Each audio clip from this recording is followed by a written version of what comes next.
They're not out to cheat us. They're not out for anything like that. They're just like us. They want value for their dollar. And I think if we explain to them what our value is, they'll be much more willing to part with that dollar because they'll see that they're not getting nothing for it, okay? I suggest we embrace technology. Technology is here whether we like it or not, and it can be used for good things. I mean, they're used in heart surgery nowadays. I wouldn't undergo heart surgery without technology, right? Yep. So it has its place, it has its purpose, but it has to be used correctly. Mm-hmm.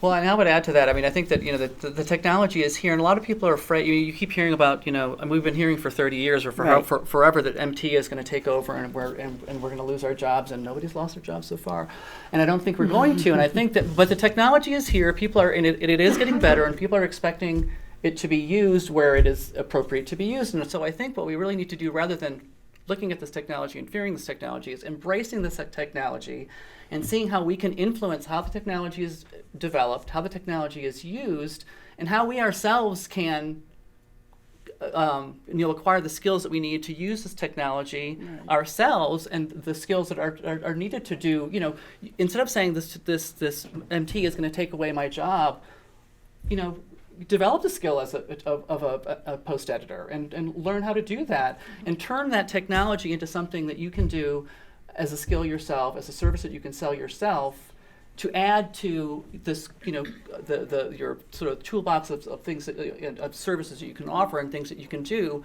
rather than just running away from it. Because I think that anybody who says, I'm not going to touch MT, I'm not going to work with tools. I know that as a company owner, we use CAD tools. Right. We have to use them. We have to. If I have somebody who says that they can't or won't, I can't work Right. with you. So rather than do that, look at what you can do, how you can use it, and try to influence how it is used, rather than just ignoring them altogether, because you're just shutting yourself off from opportunities that way. There's work out there for everybody to either do with or without tools.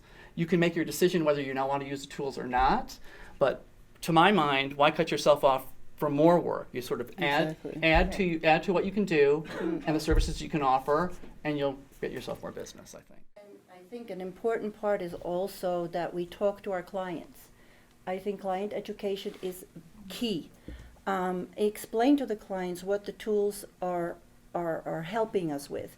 Explain how they're beneficial to them, and work with the client. Get them to understand how we can bring them added value with the tools, but also with our human knowledge. And so they will understand that the tools are not working by themselves. Like Andy said, magically you get that translation that you stick in the paper, it comes out at the other end. But, and as Kelly mentioned in her presentation earlier on, she mentioned that interpreters are also cultural ambassadors, but we as translators are also cultural ambassadors.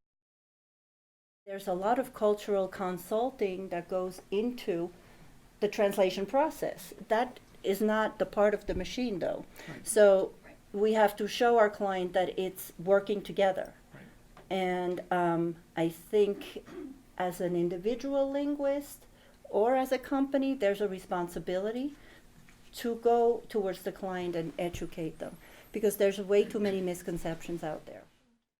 This is your career. It's an important, it's your life. I mean, if you're anything like us, I mean, this is what I eat, sleep, and breathe. So you cannot let your career happen to you. You need to take control of that. And there are going to be people out there who don't want to pay your fees, who don't understand the value of what you're providing and the work that it takes for you to do your job.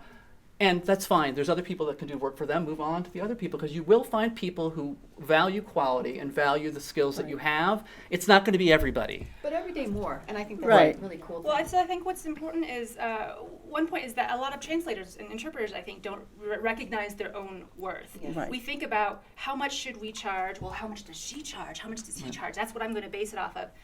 You have to think like a business person. You have to think about how much is it worth to your client? How much is your translation going to save their bottom? How much is it going to open up their markets? If you translate this website into French, for instance, how much money are they going to make from France, Belgium, Switzerland, half of Africa, Canada? what's a dollar value to Right. that? Right, Without It's not you- about, oh, how many cents can I make today? right. What does this mean to your client? Think about that. That's what you are worth. Right. And I think that kind of segues into a topic that you brought up with me in terms of regulation of our industry. This is always that, This is a scary word, regulation. Nobody wants to hear Right. regulation. But I mean, so is it a plus or a minus that our industry is essentially unregulated? On the one hand, it makes it very democratic, right? Anybody who wants to can come in, hang up a shingle, and be a translator and interpreter. That's all great. But the downside is that anybody can come in and put up a shingle and say that they're a translator and interpreter and do that job. So other professions, I mean, we were talking about this earlier. I mean, just because I watch LA Law doesn't mean that I can go into court and defend somebody.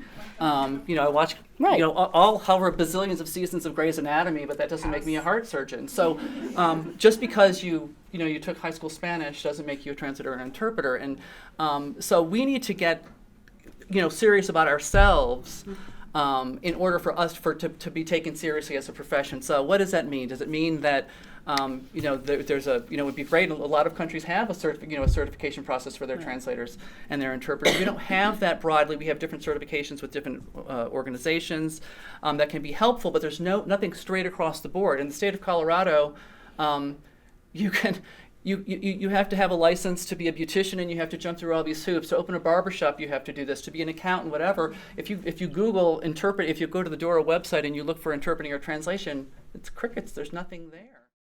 I think that is an immense component of all of this. Maybe the only component, I don't know, is client education. There's a fundamental misunderstanding of what it is we do and don't do. What's important. Yes, and what's important, why it's important, what it is that we do for them.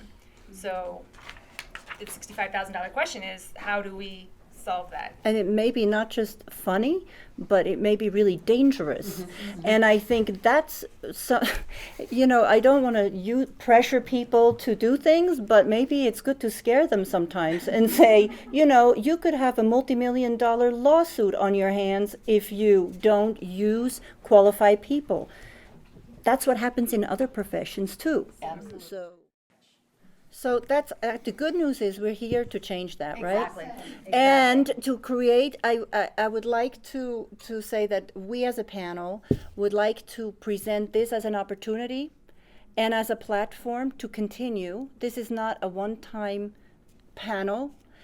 We would like to have the opportunity to engage as many people as possible to create a movement, to create an organization that will lobby on our behalf so that we are accepted as a profession and so that we can set those standards and that we get the pay that we deserve. And they think that they're, Well, this is the they're hard making thing. money. Here's the thing: is they're making money. They're like, I'm making money. Why am I Well, going to this change? is the thing. So it's our job to convince those clients who are working with those linguists who are not trained, who are poor linguists, that they're losing money, that there's a problem. And what I have found over the years is that on the government side, they understand risk avoidance, right? So they don't want to be sued. And on the corporate side, they understand ROI and brand erosion. So if you can show them, if you can illustrate to somebody, Right. Using what those. they have given you, the work that they are being given, that you're editing is substandard. Because I think what a lot of times what happens is they give the work for translation to somebody who's cheap. Well, I'm really glad you brought this up because this is what I keep telling some of the clients who don't understand that. They ask me, oh, you gave me a project price of, I don't know, some $1,000. I got prices from 2 other companies and they gave me per word prices. Why? Why are you different? And I said, because translation is not something that you can measure by the value of each word, because it's more complex than that. And we are not just translators of words, we are communicators. We help other people, and the goal should be to help other people communicate with each other Transferring ideas.